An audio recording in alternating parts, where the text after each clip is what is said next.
안녕하세요. 세상 돌아보기입니다. 오늘은 짧은 소식, 국방 관련 소식 한 두 가지 정도 전해드리고 거기에 이 세상 돌아보기에 생각을 덧붙이는 그런 방식으로 한번 시도를 해보겠습니다. 제목에서 보시다시피 어제 이제 그 KF-21의 시험 비행 원래 저희 이번 해 7월로 이제 예정이 돼 있었죠. 그 관련된 소식이 두 개가 나왔어요. 두 개가 두 가지 내용이 서로 상보적입니다. 보완적이에요. 그래서 거기에 대해서 한번 이야기를 드려보겠습니다. 그래서 이거는 방위사업청에서 이제 동영상, 짧은 동영상 하나 공개했어요. 제가 이 설명란에 링크는 걸어 놓겠습니다. 혹시 이제 못 보신 분들이 있으시면 가서 보시면 될 것 같아요. 그 화면에 나온 저기 사진을 캡처한 건데요. 이게 이제 비행 시험용 CJ 1호기 같아요. CJ 1호기가 같은데 앞에 빨간색으로 표시한 부분에 이제 비행 시험 할 때 아마 센서 같은 걸 통해서 이렇게 데이터를 쉽게 이렇게 축적하기 위해서 설치한 그런 기구처럼 보이거든요.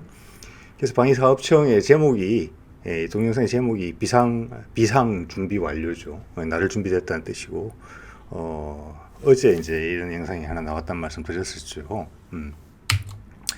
참, 그리고 이거는 이제 LAH 소형 무장 헬기죠. 금년 말에 이제 체계 개발이 완료될 것으로 보이는 기체인데, 역시 이것도 이제 카이에스 개발 중인 건데, 이것도 이 헬기도 시험 비행할 때 앞에 보시면은 좀 전에 보여드렸던 KF-21의 시제기와 비슷한 장치를 앞에 장착하고 있는 게 이제 보이실 겁니다. 그래서 방사청에서 저런 동영상을 공개하고 언론에도 좀 정보를 흘린 것 같아요. 구체적 일정에 대해서. 그래서 이게 이제 문화일보에서만 제가 이걸 발견을 했거든요. 게재 일자를 보시면 1월 24일이에요.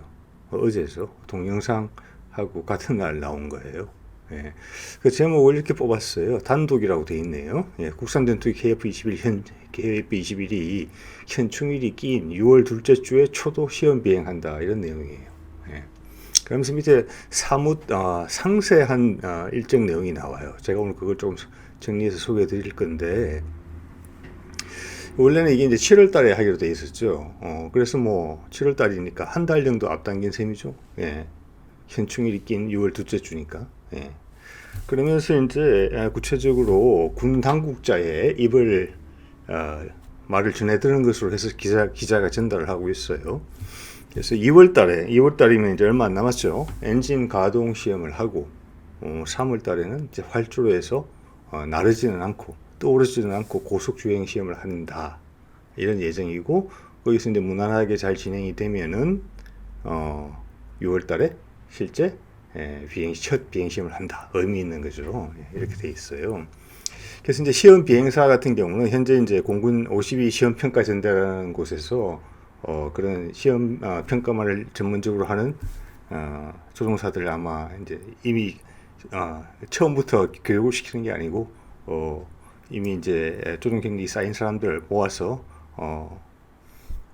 추가 교육을 시키는 방식으로 진행되는 것 같은데, 거기 출신이 한 7사람 정도 있대요, 파일럿이. 예, 그 중에서 선발할 예정이다. 이런 상당히 구체적인 내용을 언급하고 있어요. 예. 그러면서 이제 조금 더 덧붙이는 내용이 뭐냐면은 앞으로 이제 4년간 시험 비행을 계속 하게 되는 것이죠. 출격 횟수가, 하늘에 뜨는 횟수가 2241회 정도로 예정이 돼 있대요.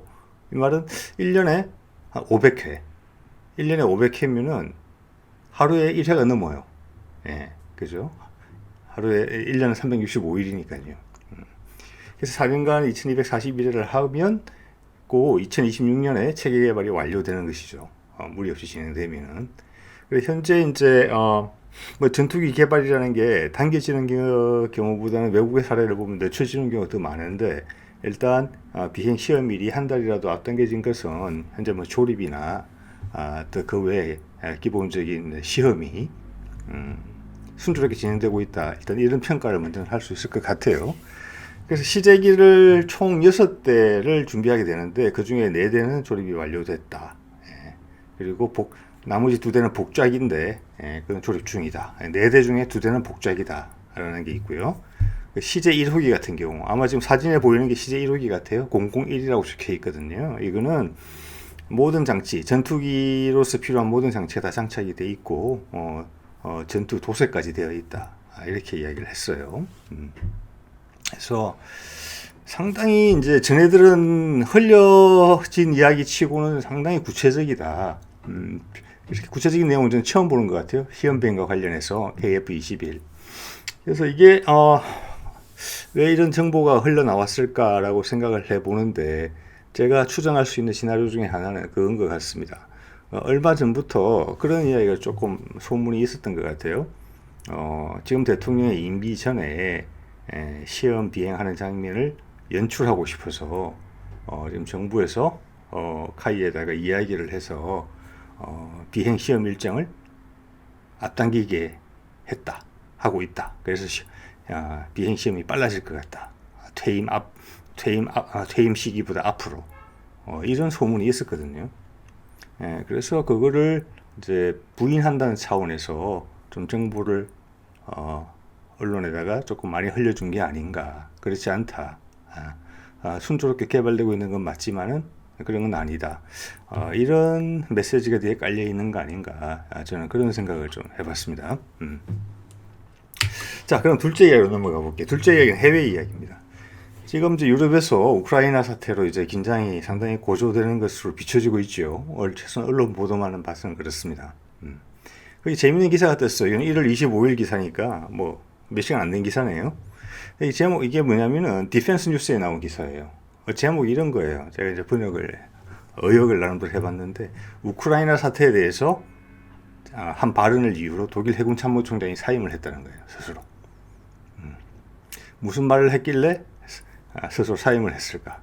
그것 우리 해군 참모총장이 사임을 한 거니까요. 자, 그 내용을 한번 들여다볼게요. 이 사람이 사임한 사람이에요. 독일 해군 참모총장이고, 독일은 해군 참모총장이 중장인 것 같아요. 중장이고, 이름은 아마 독일 발음으로는 카이 아힘 숀바흐 이렇게 부르는 사람이 아닐까 싶어요. 뭐 이름은 중요하지 않고, 이 사람이 지난 금요일에 인도에 있었는데 이런 발언을 했다고 해요. 그러면서 그 기사에 소개된 걸 제가 이제 옮겨봤는데, 우크라이나는 크림반도를 회복하지 못할 거다, 결국에는. 그게 이제 소련이 이제 러시아가 2014년인가요? 그때 병합을 한 거잖아요. 그 다음에 또 이제 재밌는 말을 해요. 러시아를 우리 같은 편으로 삼아서 중국에 같이 대항해야 된다. 이런 이야기를 했어요. 그리고 세 번째는 좀 놀랄 만한 발언이죠. 지금 상황에서는. 이런 나토 소속국이잖아요. 나토의 주요 멤버거든요, 독일은. 푸틴은 존경받을 만하다. 받을 만한 인물이다. 이렇게 언급을 했어요. 그러니까 뭐 우크라이나부터 해서 여러 군데서 말이 많이 나왔어요. 그래서 이걸 결국 사임을 했거든요, 이 사람이. 자, 그러면 이 사람 개인의 말 실수냐? 그럴 수 있겠죠, 물론. 저는 그럴 가능성이 한 2분의 1? 나머지 2분의 1은 독일이 또는 지금 유럽의 주요 국가들이 우크라이나 사태를 보는 시각이 저는 녹아 있다고 봅니다. 지금은 겉으로는 뭐 우크라이나를 러시아가 침공을 하면은 뭐 수단 방법 가리지 않고 막아낼 것처럼 이야기를 하고 있지만 어떻게 보면 위협적인 수준이고, 예전에 크림반도를 러시아가 병합했을 때도 유럽의 주요국들이 미국이 하기로 제시한 그 뭐라고 할까요? 경제 제재를 충실히 수행한 편은 아니었어요. 그래서 독일 같은 경우는 사실은 유럽에서 러시아와 제일 가깝고 유럽에도 제일 투자를 많이 하는 나라로 알려져 있어요.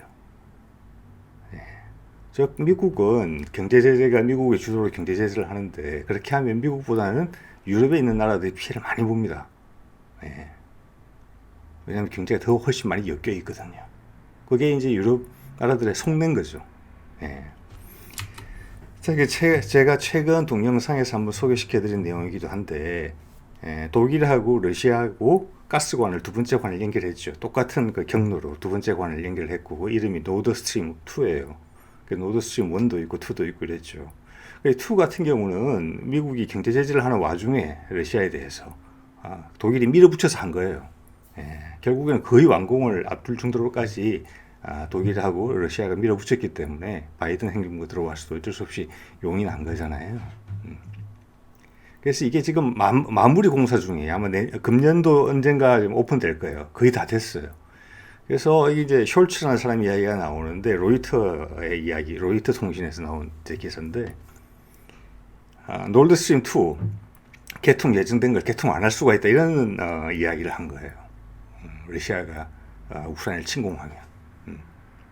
근데 가만히 뜯어보면 이제 메이라고 돼 있거든요. 할 수도 있다는데 저 메이가 상당히 큰 메이거든요. 예. 그렇지만 절대로 기존에 있는 노르드스트림 1 첫 번째 파이프라인을 닫겠다는 이야기는 없어요. 예. 그럼 지금 상태가 똑같아요. 어떻게든. 제가 노르드스트림이나 또 우크라이나를 지나는 파이프라인 관련해서 천연가스와 관련된 큰 이권이 우크라이나 지금 긴장의 이면에 한 축을 형성하고 있다 이런 말씀을 드린 바가 있긴 하죠. 예. 자, 그렇기 때문에 이것을 이제 겁을 주는 차원인지 실제 이거 이상으로 할 수 있는 것인지 어떻게 보면 독일 수상이 이렇게 이야기했을 때는 이게 우리 할 수 있는 마지노선이라는 거예요. 노르드스트림 1은 손댈 수 없다라는 이야기하고도 같을지 몰라요. 왜냐하면 미국이 요구하고 있거든요. 예. 미국은 더 많은 걸 요구했겠죠. 노르드스트림은 어차피 지금 가스가 기대는 하고 있지만 아직 가스가 통해서 수익이 발생하고 있지는 않거든요. 양쪽 국가에. 예. 그거는 지금하고 같은 상태예요. 노르드스트림 1은 손 안 대겠다는 이야기를 독일 수상이 하고 있다고 볼 수 있어요. 예, 다른 유럽 국가들도 마찬가지예요. 미국이 어떻게 보면 이제 러시아를 압박하기 위해서 나토의 이름으로 우크라이나에 무기를 배치하려는 거잖아요. 예, 그래서 이제 그 문제가 촉발된 것인데 대서양 건너에 있는 미국의 뜻대로 움직이는 건 좋은데 그 불이익을 유럽 국가들이 많이 받는다 이런 인식이 분명히 있고 그 인식이 얼마나 큰가 이것을 지금 푸틴이 가장 크게 저울질하고 있는 부분이죠. 그렇게 볼 수 있어요. 우리가 우크라이나를 쳤을 때 유럽 나라들이 얼마나 신발을 벗고 이 사태를 막기 위해서 우리한테 나한테 러시아한테 적대적 행위를 할 것인가 그거 저울질인 것이죠. 예. 크림 반도 때도 완벽하지 않았거든요. 근데 지금은 그때보다 더 완벽하지 않을 수 있는 상황이기는 한 것이죠. 어쨌거나 이것은 뭐 어떤 이쪽이다 저쪽이다라고 결론 내기는 어려운 내용이고 뒤에 복잡한 그런 사안이 있다라는 것을 우리가 일면식은 해야 된다는 취지에서 제가 말씀을 한번 드려보는 것이고 이번 독일의 해군 참모총장의 발언이 한 개인의 일탈적인 발언이라기보다는 여러 가지 상황이 녹아 있는 그런 복합적인 상태에서 나온 발언이다. 이렇게 저는 이해하는 게 더 바람직하다고 봅니다. 네. 자, 오늘은 이 정도 하겠습니다.